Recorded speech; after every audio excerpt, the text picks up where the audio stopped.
and record. Got it. All right. So hello and welcome to the Addicts Anonymous podcast. This is episode 33. And today we're going to be interviewing Chris L. How you doing, Chris, today? Yeah, really good. Thanks, Jim. Fantastic. So you're from across the pond, right? Yeah. UK, England, right in the center. All right. And I think you said it's about 7 o'clock in the evening by you. Yeah. 7 o'clock right. evening, yeah. So thank you for coming on. Let's just dive right in. Tell me a little bit about yourself. Maybe start with, childhood, if you think there's anything you want to talk about or. Yeah. So relating it, I suppose, to my addictions that were, I was very sort of lonely, socially awkward teenager, I would say. Not so bad as a young kid, I don't think, but as a teenager, very much so. And struggled in social situations, and then found the miracle that is alcohol sort of as a probably sort of 14-year-old, something like that, I would say. Bit of a guess. Like I'm 51 now, so it's many moons ago. But yeah, I mean, I suppose the main thing would be girls. So like having no courage to speak to girls, especially, but also all sorts of social situations, just really struggled with new people, that sort of thing. But then I can remember it really well to this day. The first time I got really drunk, I was probably 15, 16, and that sort of fear going and being able to talk to people that I didn't really know and chat girls up and get a date. Huh?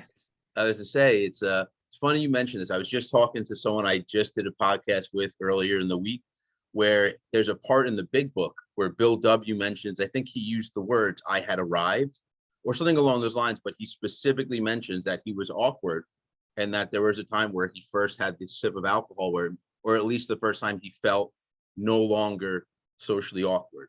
But yeah, it's funny you mentioned that. A lot of similarity there from the story that I read to this. Yeah, the sort of, I mean, and I became addicted to alcohol at a very young age. And because of that, I mean, and it makes sense, doesn't it? It's like you feel disconnected. I mean, it's easy to use these words looking back now, but you feel disconnected, but then you are able to connect with people when you've had alcohol. It totally makes sense that you would use that as your crutch, And it wasn't just the fact that it took some of that fear away. I also became quite good at it. So people would be like, "Oh, here's Chris. He can drink like 15 pints of beer and still stand on one leg," and stuff like that, And it becomes like your identity. It became my identity, really, as the drinker, So in school, people, you were that guy. Yeah, was the guy yeah, for sure. Yeah, okay. Yeah, for sure. And for a long time afterwards, really, yeah. I mean, I spent many years drinking. Actually, I'm just thinking, I don't know if the units that we use is the same as what you guys use, but I was drinking over 120 units of alcohol a week, which is like, we drink pints here. I don't know what that is. I think a pint's like the equivalent to a glass of beer here or a bottle. Yeah, it's like a big. It's like 2 bottles. Oh, okay. So two of like your Budweiser bottles or whatever. It's exactly. Yeah, it's more like 2 of those, I think. Okay. But yeah, I mean, like on weekdays, I would drink 8 pints a day minimum, and then on the weekend days, like probably 20 pints Friday, Saturday, and Sunday. No, this is after school, but in school I was already drinking a lot. Yeah. But it was like you say there, that was my, hey, this is Chris, he's cool, he can drink loads of beer, And, yeah. So there was like quite a few different aspects to it that were positive, that had a positive reinforcement to it, really. This is and true. Smoking. I the first time my parents caught me smoking, I think I was like 10 years old, smoking nicotine, cigarettes. But it was the same with that as well. I sort of got in with a crowd of guys who smoked cigarettes, and I became in a gang sort of thing that went and smoked at lunchtimes from school and stuff. And again, it was, I mean, I use this word a lot now. It's like connection. It was a way I got connection in my life. And, Yeah. you know, I clung to it for many, many years. I mean, I met my best friend of many years. We were originally just smoked weed together, pot. Yeah. That's all we did. Like literally, I would call him and be like, "Do you have?" I'd be like, he'd say no. I'd be like, "I don't have any either." All right, we'll just call each other tomorrow to see who has. Yeah, yeah. We never hung out sober, but eventually Yeah. we did become very good friends. But that's how I met him. And I think there's a lot of people that I met in high school that I would not have been friends with otherwise. Yeah. That was the only thing we had in common at the time. Yeah, definitely. My sort of the two best mates I've had through my life have both been very big drinkers as well, you know, and it was just, we could spend all our time together because we got the same hobby or whatever, you know. Yeah.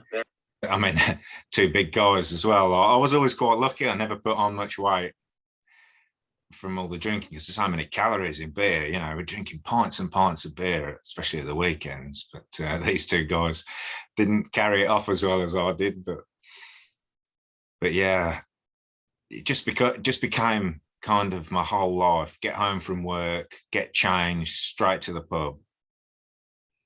At the time when you were a child, what was your home life like?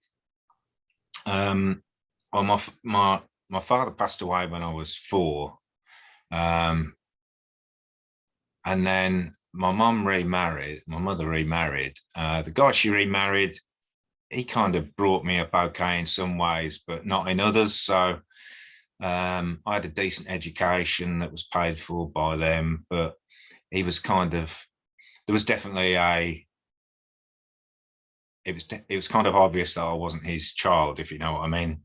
So I've got a brother who's 9 years younger than myself, who is his son, you know, and there was definitely some difference in the way we were treated and stuff. But I can imagine.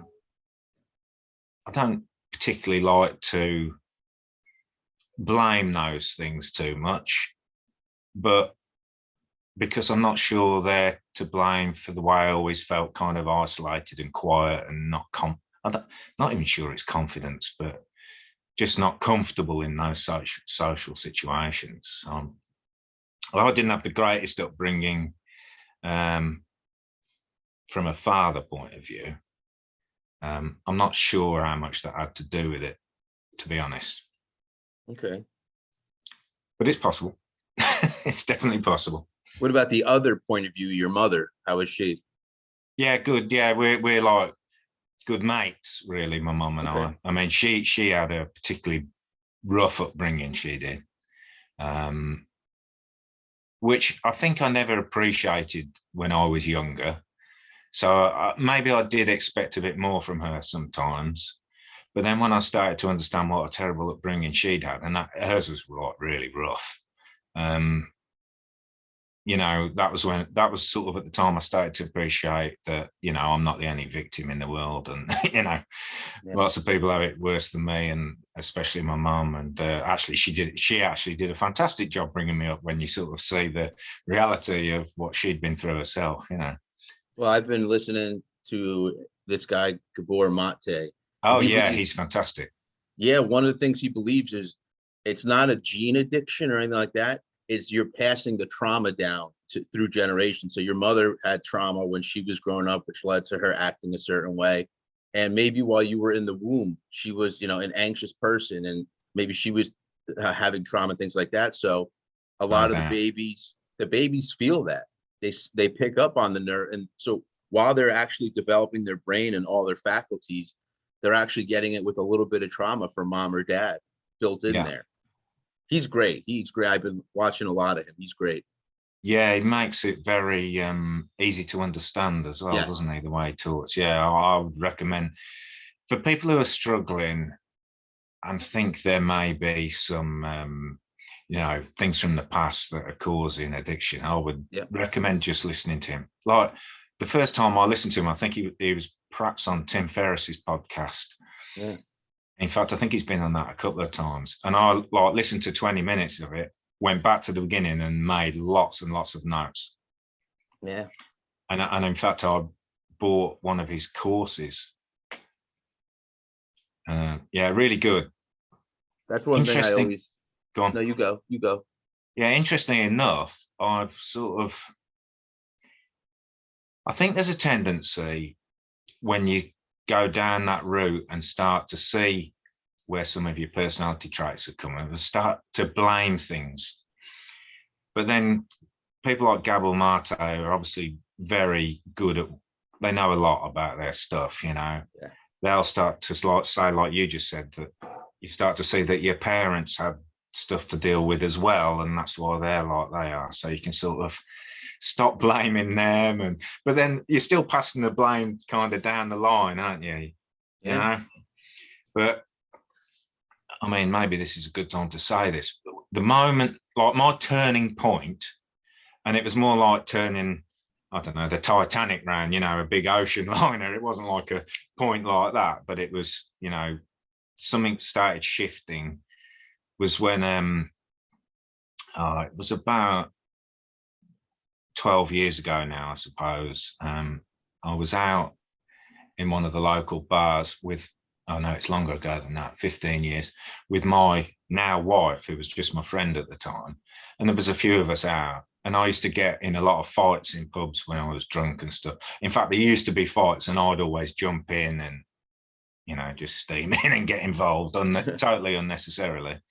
Yeah. And it happened one night, and it was like a Tuesday night, you know, work the next day, and fighting drunk in the pub is ridiculous, really, looking back on it. But it got quite nasty, and it was somebody I knew well, that I was friends with, really. And, you know, I walked away from this fight, and I said to Helen, who's now my wife, I said, this can't go on anymore, you know. I said, he could have got seriously injured by me. I could have got seriously injured by him. You know, something's got to stop. And she was like, well, yeah, you know, you're not saying anything new, but at least you're saying it now. Yeah. How old were you when this happened? So this was like 15 years ago, so 36, something like that. Okay.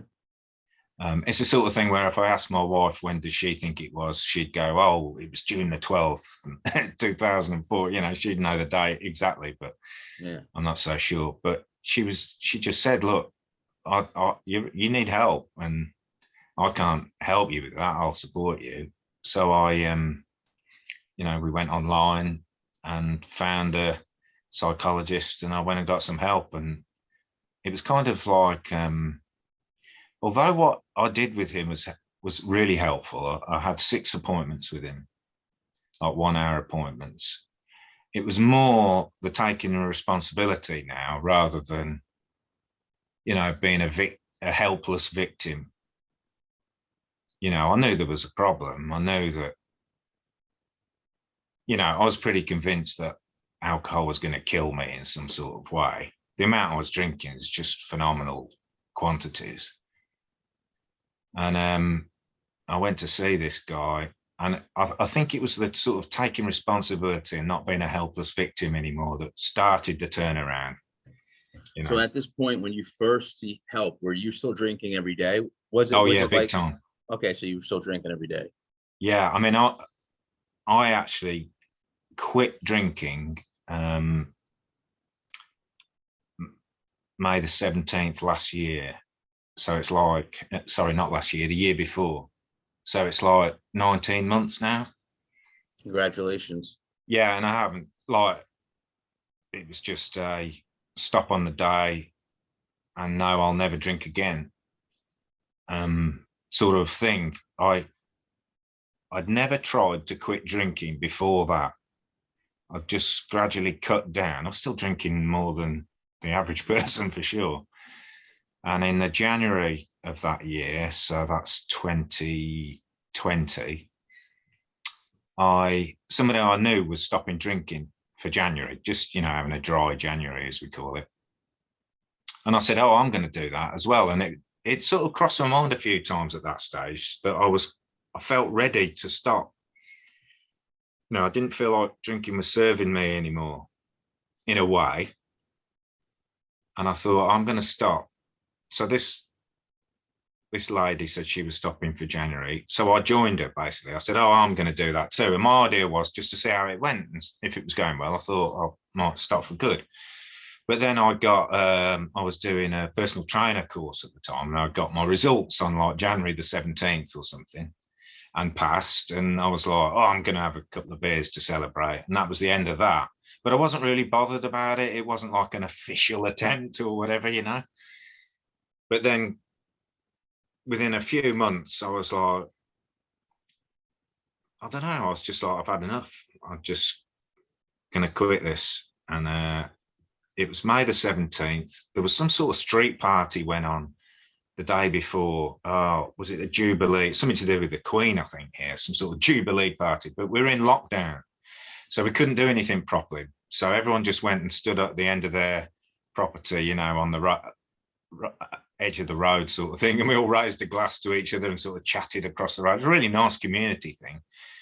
And I just knew this was going to be the last day that I ever drank. And I had a good few beers that day, and that was it. I haven't touched a drop since, and just know I won't. I haven't missed it or anything like that. It's pretty bizarre, really. But I did that with smoking back in 2005, and I used to gamble a lot as well. In fact, I had quite a nasty gambling addiction, but playing cards, poker, and I packed that in 2017 pretty well the same, just like on the day. I just said, no, that's it. No more of this. That's great. Going back to when you were younger, what were your relationships like? Did you have a job? What kind of stuff like that? Yeah. Jobs were always okay. Generally, I worked in sort of finance sort of jobs. Did you go to school, go to college? Yeah, I did go to university, but only for 1 year. And it was more that my parents wanted me to go to what you would call college to get a degree. But I didn't want to go. I just didn't want to be there. I hated academia, studying, learning subjects. I just hated it. I'd always hated it. But my parents were desperate to keep me in that because of a strong belief that you get a better job, the better qualifications you've got, And I was desperate to get out of that. And I was already drinking heavily by then. So when I went to university, it was, going and living away from home. I just was blowing all my money on booze. Drinking all day, really. Just every day was an all-day bender, as we call it here, an all-day drinking session. And I came out of that. I just left that after a year. It was just a waste of time. I was so unhappy. And then got a couple of jobs that were just like banking type jobs. But I'd got no ambition or anything like that. I was basically just drinking my life away, And I had quite a long-term relationship going on then. I think it was about 6 years. And, I just treated that girl terribly, really. I mean, not in a bad way physically or emotionally, but all I wanted to do was get to a bar all the time.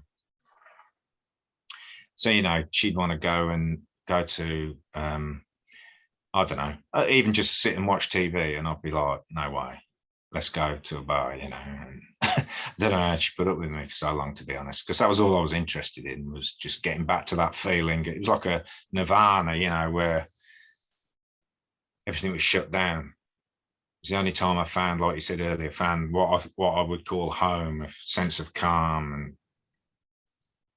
what I would probably say now is like mind chatter was shut down, and only when I was drunk. So when were you married? Because I know you said your wife put up with a lot of stuff. Yeah, actually, my wife, I wouldn't say she put up with a lot of stuff. So my girlfriend then, when I sort of left school, I don't know how she put up with me for so long, but my wife was my friend for years and years and years, and so supportive. And we've kind of been together like over 20 years. And so we've got 2 kids now. 13 and 10. And we've been together officially like 16 years, something like that, but a little bit on and off before that as well. But yeah, I mean, she's always been like a bastion of strength without pushing, you know. So Yeah. just always there, and that's been massive for me. You know, I'll always be extremely grateful for that. And it's interesting because you see, like, I'm in a couple of Facebook groups where one of them is for, seems to be mostly partners of addicts. And you just see that how hard it is for the partners as well often, you know, and they're asking questions, what should I do? What can I do? And, you know, what my wife did for me was just a support that was kind of nothing as well. So there was no pressure or anything like that. You know, my wife's never really drunk at all, never really drunk alcohol at all. You know, she'll have a glass of wine maybe, but probably won't, you know, if it's on offer. Yeah, well, the Dalai Lama said it best, that nothing good ever happens by force. Yeah, I agree. Yeah, I couldn't agree more. And so like massive support, but without really doing anything, like just being there or something. I don't even know what the right words to use are, but you know, if I could say to a partner of an addict, what's the best thing you can do? It's like no judgment, no pushing, just be there, you know, and pick up the pieces if you can. Tough though, tough, I would imagine. I've never actually been on that side of the table, so. Yeah, so a lot of us haven't. So what were you like when you were drunk? Were you a happy drunk, a miserable drunk? No, happy, yeah, very happy, yeah. Messing about, bit of a clown, you know.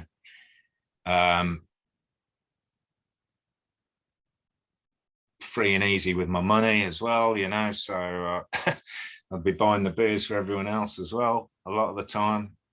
But yeah, no, I was always having fun, which is why it probably stuck so well for me, because I always felt as a teenager that I definitely wasn't enjoying life and I wasn't having fun at all, you know, when I wasn't drinking. You know, when I look back, there's just so many things that may make my alcoholism, what's the word? Obvious, like, you know, almost sensible. So every now and then I help people with things like weight loss and a little bit with addiction, but that's just from meeting people on Facebook and they like want help. Yeah. I help people with weight loss quite a bit. And, you know, I'm always like, you know, well, you just got to take it as it comes, but it always seems to make sense. Your addiction always seems to make sense. And when you can make sense of it, it gives you a chance to start coming out the other side, I think. A little bit like what Gabor Mate talks about. You start to make sense of why you are like you are. Yeah, and he says, don't always don't always look at the bad things that the drugs or alcohol do. Say, what did it do good for you? And a lot of people will tell you, it relaxed me, it made me more happy, it did a lot of good things, because then you could say, well, why did you need those good things? What actually happened? You know, what was the trauma that led to that? Because everything with him is really based on trauma. Yeah, for sure. I mean, you know, a lot of people I speak to, they're eating emotionally, you know, it's a craving thing. I was about to ask you, because you mentioned you help people with weight loss. So did you ever have a food addiction? No, I don't think so. I was getting enough calories from my beer. Yeah. but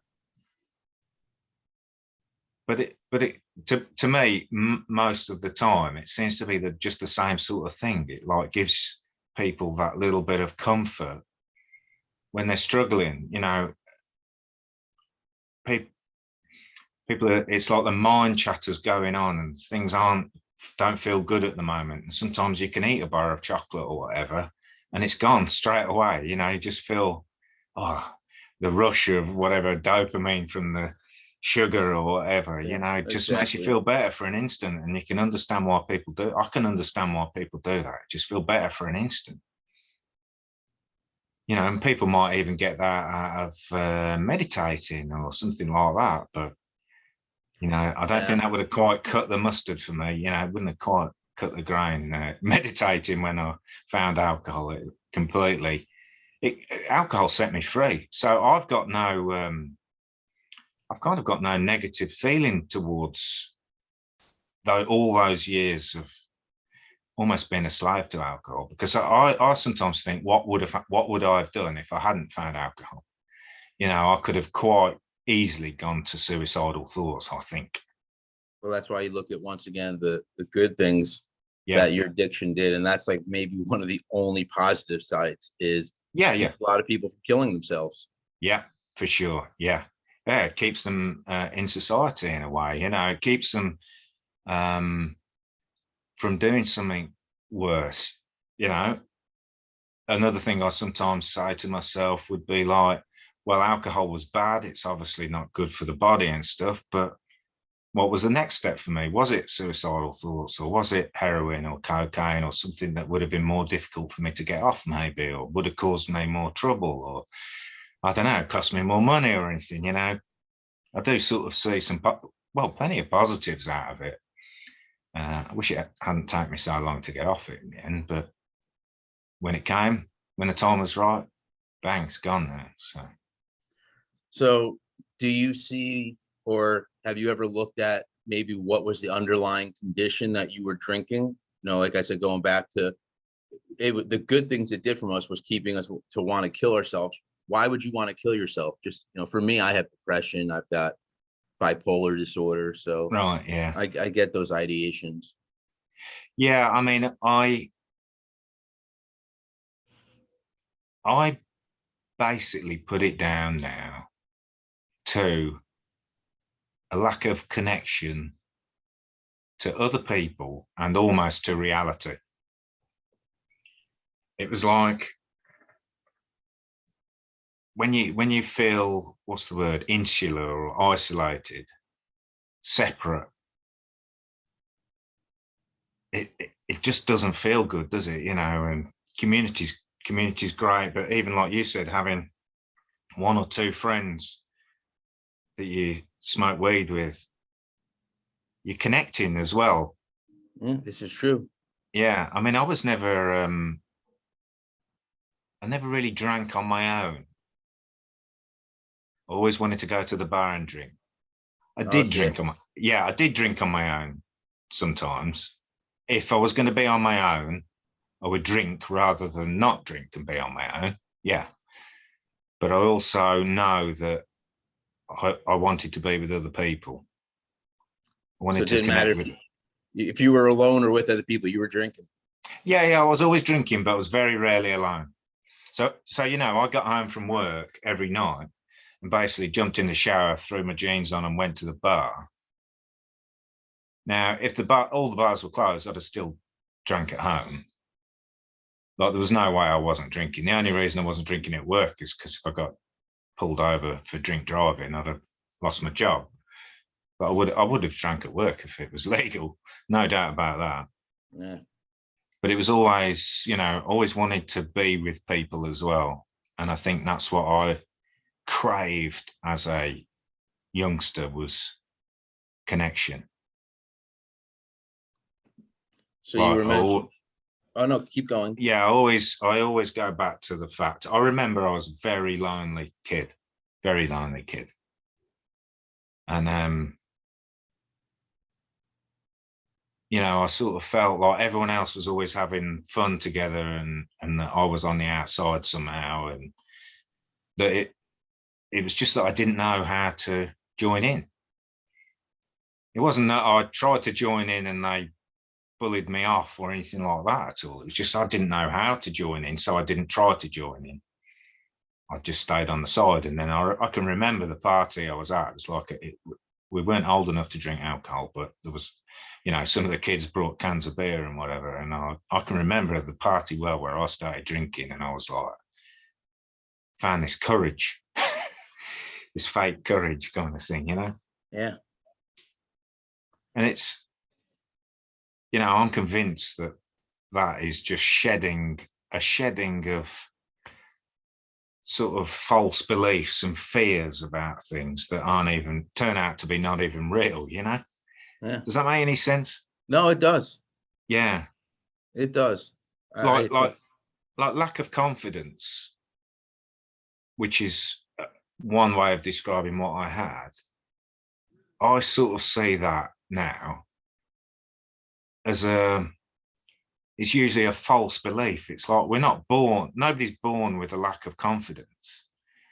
Like a young kid will get up and try to walk and fall over 1,000 times, and they don't go, "Oh, I'm no good at this. I'm quitting this walking lark." You know, it just doesn't happen, does it? But as you get older and you get the beliefs put into you from school and parents and I don't know, church or whatever, you start to have doubts about what you can and can't do. And yeah.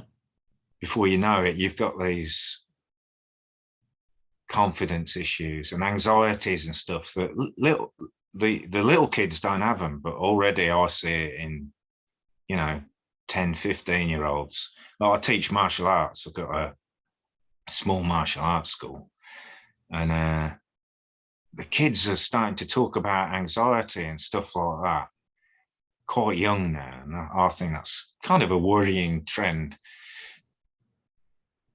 Yeah. I don't know what that's like in the States. In fact, I would imagine it's worse in the States. Oh, anxiety among Yeah. young children, it is skyrocketing at the Yeah. moment.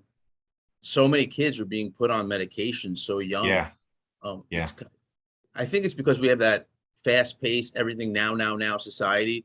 I think it kind of overwhelms the system sometimes. Yeah. And it leads to anxiety. Get this done right now. Get this done right now. Let's move ahead. Everything go, go, go. Yeah. So that could lead to me personally. I know I get anxiety where I have to, whoa, slow down. Let me take this step by step. That's everything, whether it's my job, in my personal relationships. Because I have anxiety issues due to the bipolar. Because actually, I think I just have an anxiety disorder. But it's prevalent here in the States as well. Yeah. Yeah, I mean, it seems to be like the fastest growing thing. I don't know whether we would call it a disease, but like a medical issue. It seems to be the fastest growing thing here in the UK. And yeah, I do get the impression that it's even worse, or it's more advanced in the States for some reason. Can be.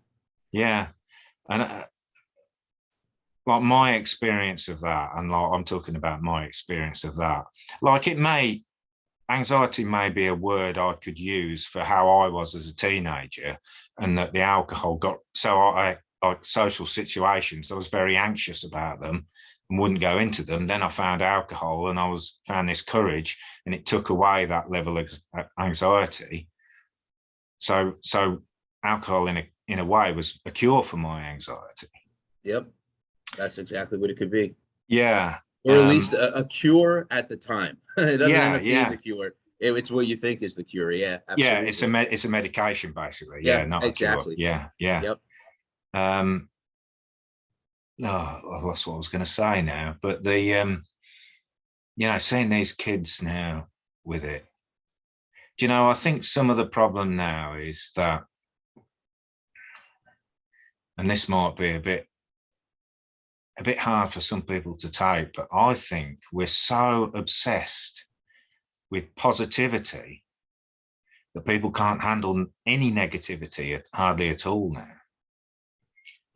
And I think there has to be, like, you hear this word so much, like acceptance and allowing, but I think there has to be this sort of realization that bad stuff happens. It's like if you get a magnet, it's got a positive and a negative end. Yeah. And if you chop it in half, you don't have one positive and one negative. You still have a positive, a negative, a positive, a negative. And it seems to me that life has got positives and negatives. And we seem to have spent it just seems like a lot of my life, like the last 40 years, trying to squash the negative of life and trying to avoid it, instead of saying it's there, it's definitely there, You know, there's ways to handle it. It's, you know, the universe turning up however it turns up, or if you use the words God or whatever, you know, there's this sort of expect. If I don't know if you're religious, Jim, but I'm not particularly religious, but people talk about God and they'll say, yeah, well, why is there all these bad things in the world if there's a God? Yeah. And it's like, well, God isn't like a human and thinks good and bad. God just presents what it presents. You know, it's us that are judging whether it's good or bad, and there's bad things going on. And it doesn't mean that we don't have to not like them and want to do something to change that, but they're there. And, you know, you guys in the States, you keep data for everything. Like, there's more wars now than there ever was, you know. Yeah. And we've like had a war on war for years. There's more drugs than there ever was. There's been a war on drugs forever. It's not really working. No, it has never worked. None of those things are really working, and it's there. And I think the kids now are just like, I don't know, they talk about all this, what is it, wokeism or something. I think like it's like they're trying to make the world perfect, you know, and shutting down freedom of speech and stuff like that. You know, I'm not going to start saying, like, getting political about it, but, you know, if people think bad things, then you shutting them down is fatal. I think you're just asking them to get more extreme. Yeah. I think the way out of all this is more of an inclusive, altogether appreciation of different viewpoints and what's going on, rather than trying to shut down the negative and all that sort of thing. But hey, I know exactly what you're saying. So when you're trying to talk about taking away the negatives, a perfect example is now a lot of times when you go to like a kid's sports game, yeah, everybody gets a trophy. When that yeah, shouldn't be. It should be like first, second, and third. Because to me, what that means is, like, I have a daughter.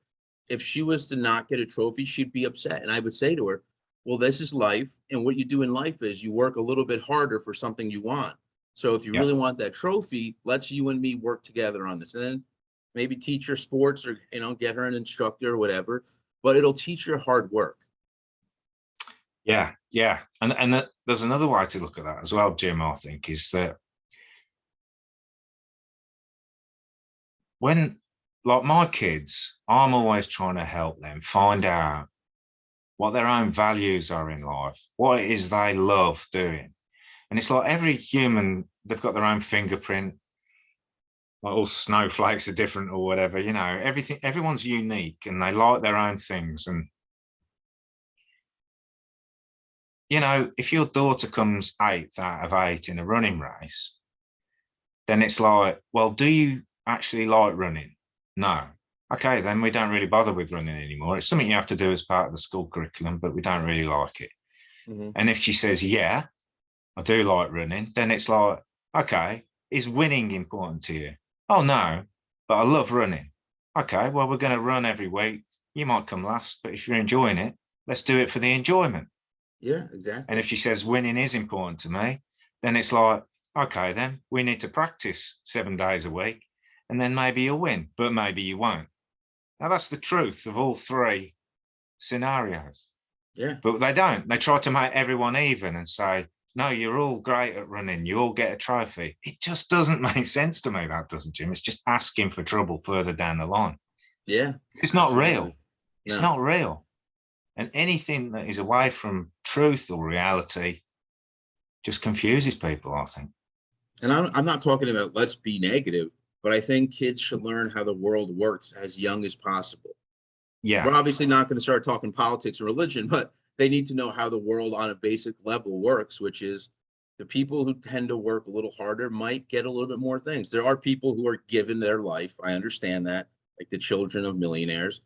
But a lot of kids need to learn to work hard, that there are negatives in life, and you try your hard to just avoid those, or, you know, get through them the best you can. Yeah, that's right. That's kind of what I'm saying is it's like they're there and learning to deal with the reality that they're there rather than trying to avoid them. Yeah. So going back to your recovery, at what age and how did you recover? Did you go to rehab? Did you do it on your own? How did that work? With alcohol, it was a day where I said, next week, that party, this street party we had, is going to be the last day I drink. And I hadn't really tried beforehand. But I will say this, okay? When I stopped smoking, which was in 2005, so 16 years ago, I read Alan Carr's book, Stop Smoking the Easy Way. Have you heard of that? You must have heard of that. No, I've never Oh, heard it. wow. That's like a really And I famous used to book. be a smoker. Yeah, American. He's an American guy, I believe. Okay. It's like the best-selling stop smoking program book there's ever been. And yeah, it's interesting. It's a book where it's to help you quit smoking, and it is basically carry on smoking, read the book, and at the end of the book, see how you feel. So it's almost like there's no pressure. Okay. And I'll tell you the story what happened, because it was pretty bizarre. When I went out to a party on Christmas Eve, saw a guy that I used to see twice a year, and offered him. It was when we used to be able to smoke in the pubs and bars here, but we can't anymore. But it's when you could smoke in the pubs and bars. Offered him a cigarette. I hadn't seen him. I don't think I'd seen him for a year this particular year. Offered him a cigarette, and he says, "Oh no, I've packed up." And I was like, "No way!" Like, we used to smoke together years before. I was like, "No way!" And he goes, "Yeah." I says, "How long?" And he looked at his watch, and he said, 3 hours now. And I was like, "That's crazy." I says, "Have one." I said, "Give up on New Year's Eve like everyone else does, because we have the New Year's resolutions thing here. You guys have that as well, don't you?" Yeah. So it's like, I was like, have a cigarette and give up on New Year's Eve like everyone else does. And he goes, no, you don't understand. I've given up. And I was like, 3 hours ago, come on, it's impossible. And, I wasn't a very good friend, I suppose. But yeah. And so he didn't have one. And then, the night carried on. And it was just playing on my mind. I was like, how could somebody be so sure that they're not going to have one? And he was like, I'll never smoke again, talking like that. I was like, how could somebody actually be like that? It didn't make sense to me, because I'd been trying to give up smoking for years. I hated smoking. I thought it was disgusting, but I still did it. I tried patches. In fact, like 16 years ago here was about when those sorts of things were getting really popular. Nicotine gum, patches, the inhaler sticks, all these like substitutes. And yeah, I was really intrigued. So I asked him later on, I said, how did you do it? And he said, he read this book by Alan Carr, Stop Smoking the Easy Way, or Give Up Smoking the Easy Way. And I was like, I've got to get this book. So I went out a couple of days after Christmas, bought the book, started reading it. And on January the 4th, so it took me a week to read it, the last chapter, it said, if you want a cigarette, have one now. It might be your last one. And I remember I'd got a pack of 20 cigarettes. Actually, that's a lie. It was a pack of 10 cigarettes, because I was being tight, because I knew there was a chance I might pack up, so I hadn't bought 20. And I started smoking a cigarette as I read the last chapter, and I stubbed it out halfway through it, and went and crunched the rest up and threw them in the kitchen bin where my wife was, who was just my friend at the time. And she says, "What are you doing?" I said, "I'm never going to smoke again." And she was like, "Yeah, okay." And I did. I never smoked again. And it was like a miracle. Now, this Alan Carr has actually written the same book, but for alcohol as well. And it's very similar, a very similar setup. But what it like, it's really hard to sum up, because there's quite a lot in it. But it's kind of a lot of about false beliefs we have around smoking and alcohol. Like, for instance, you can't have a good time if you go to a party and not drink. It's kind of a thing, isn't it, that people say. So when I say to people I don't drink, they're like, why would you even do that? And I'm like, so I say to them, what does that mean? They're like, well, how can you go out and have a good laugh without drinking? And I'm like, that's exactly what I used to think. But actually, I've been out quite a few times since I stopped drinking. I've had the best nights of my life. Yeah, especially laughing at the people who are drunk, because they're obviously making fools of themselves most of the time without realizing it. Yeah. But things like that, and just loads of false beliefs. Like when you celebrate, let's have a drink to celebrate.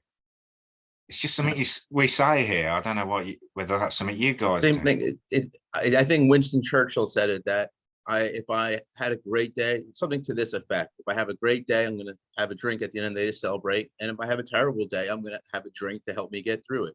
Yeah. So no matter what, he was having a drink. Yeah.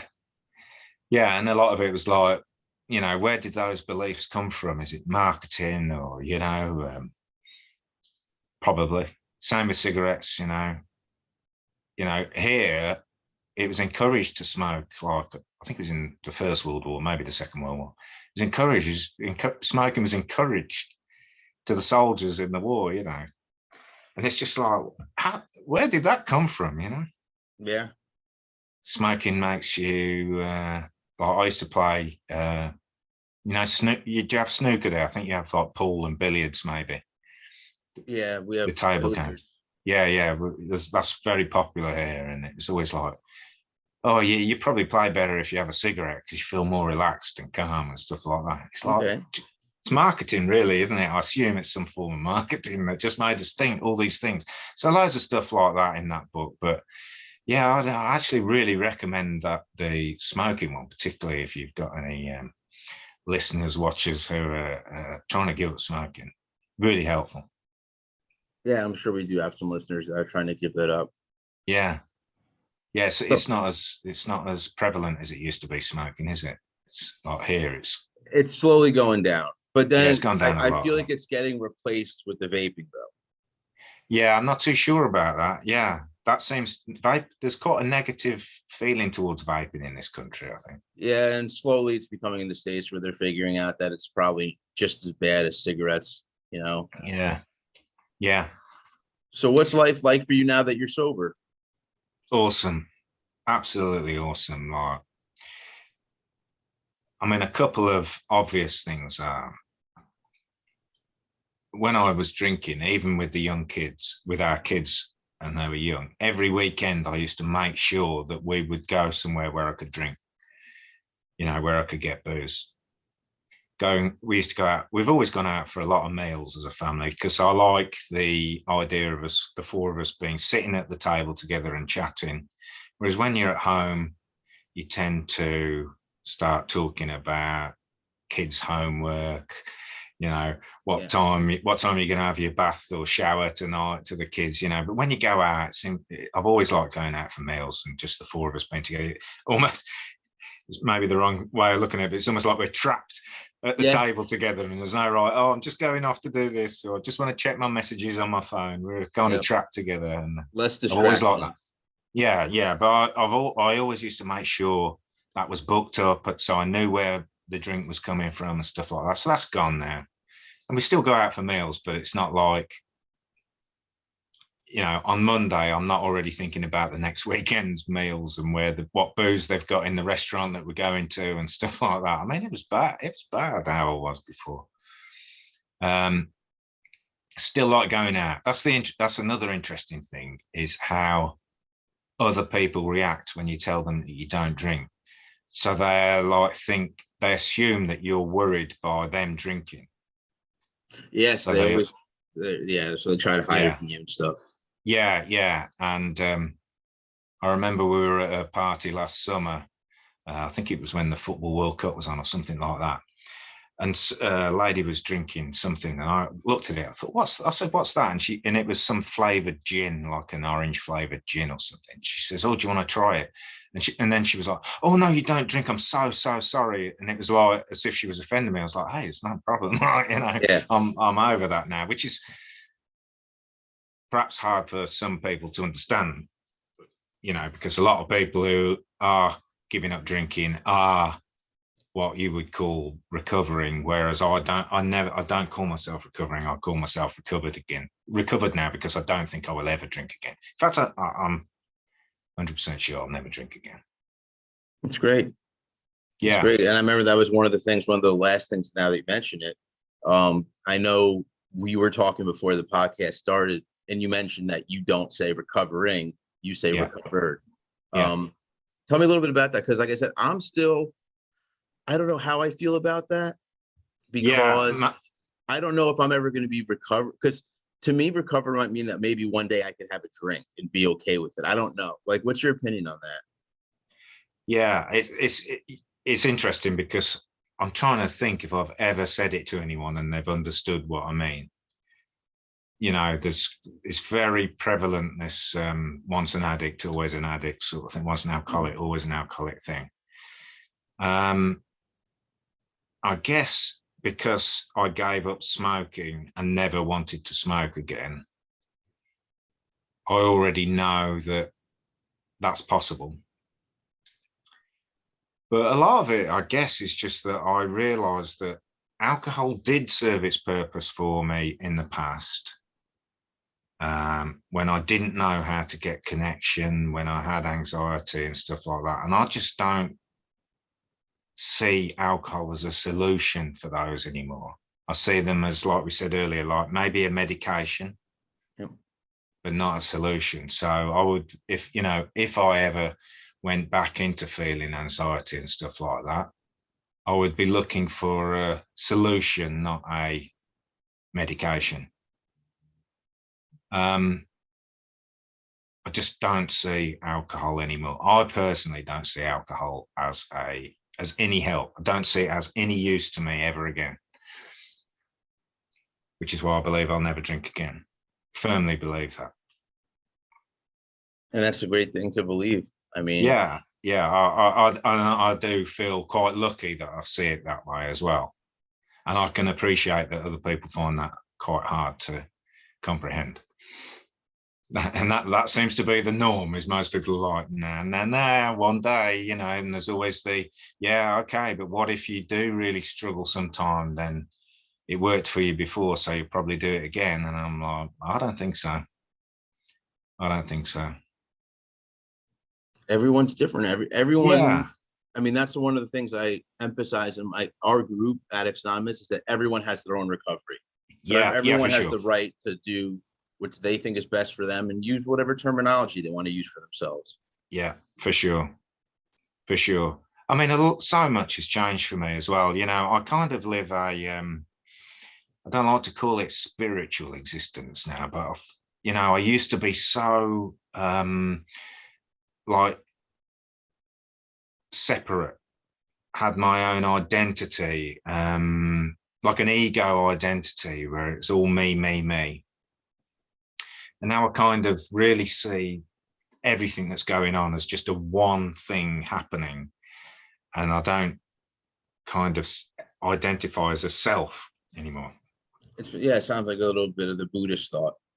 Yeah, maybe. Yeah, it seems very close to what I've seen of Buddhism and maybe Hinduism as well. I'm not. The no self. Yeah, is a big thing. Yeah, and it's a bit unfortunate because I would say that's helped me a lot, because I'm like so peaceful and calm now. Yeah. And a lot of people find that a little bit strange. For somebody who 10 years ago was fighting in pubs and getting in trouble with the police and, all sorts of trouble, really. I just hardly anything phases me now. In fact, nothing phases me now. Pain still comes, but, like a toothache could still come, but there's no, oh, woe is me, why did I have to get toothache today? I just sort of see it as toothaches come today. Maybe I'll take a painkiller, go and see the dentist. There's no sort of mental noise with it, no personalization of it. Yeah, that's helped me a lot. So in fact, I mean, just a massive change in how I see existence or the world or the universe, whatever. I mean, sort of trying to use words to describe it is pretty tough, really. But yeah. Well, I think this has been a great interview. I just want to thank you for everything you opened up about, and I think it's been going great. So thank you, Chris. My pleasure. Nice to chat with you, Jim. Yeah, and for everybody listening, go click on subscribe below, give us a like. You can also check us out, the podcast, on iTunes. We are also on Spotify. Also check out the Facebook group or Facebook page. We're on Twitter and Instagram, so we're all over the place. Check it out. And until next time.